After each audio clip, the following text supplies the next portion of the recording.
It's one of the last gorgeous mornings here in 2022. Hi, I'm Jack Aiken from Team Styles with another episode of Hey Jack, where I answer your questions and inquiries about almost anything.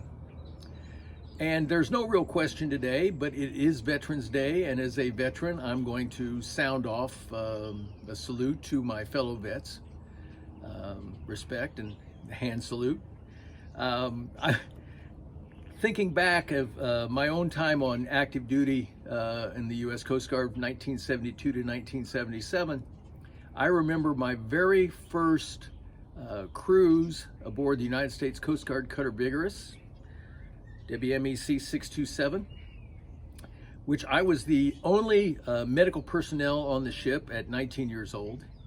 And I got seriously seasick, being a kid from Indiana who'd never even seen the ocean, suddenly finds himself at sea, and I got seasick on the river heading out to sea. Horribly seasick. I suffered 23 protein spills my first day at sea. So you can get a picture of how my first cruise went. So we are sailing the North Atlantic, and the seas are terrible, and the Vigorous was a comparatively small ship. And the seas were so bad that you literally had to hold your tray in front of you when you ate to keep it from sliding away. And if you walked down the corridor, you were a human pinball just bouncing off the walls. So we'd been out a week and a half, and we get a radio call.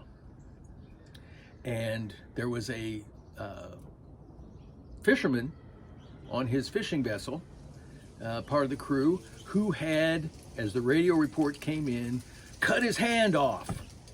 Well, yours truly, hospital corpsman, third class, 19 years old, is immediately terrified, and I'm digging through every kind of manual as we are proceeding at flank speed out to get this guy and rescue him with his hand cut off. And I'm reading everything I can read. What do you do with a guy with his hand cut off? God, I hope he hadn't bled to death. I hope they took care of that. So the closer we get, and we're still hours away, the closer we get,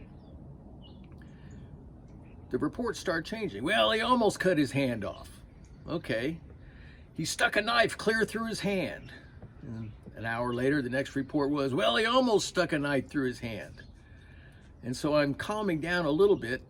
And by the time we actually got there and got over to the ship and rescued this guy, it seems that his wife was pregnant and getting ready to deliver, and he didn't want to be on the ship, so he took a pocket knife and just kind of jabbed it into his hand, enough to cut himself, and then they called the Coast Guard to rescue them. I was both relieved and a little bit shocked. So we took the guy aboard, and we turned around and found the nearest port, and he jumped ship and was seen last at the train station heading back to New Bedford.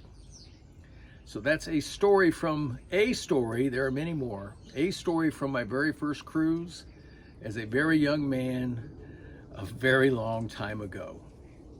I'm Jack Aiken from Team Styles. If you've got a story you want to share, you can text me, 317-947-4515. And if you've got a question for Hey Jack, you can text me that too, or even call. And last but not least, if you want to talk about the current real estate market, buying or selling, you can always call and talk about that too. Till next time, it's Jack Aiken from Team Styles, and Hey Jack, signing off and wishing you the best.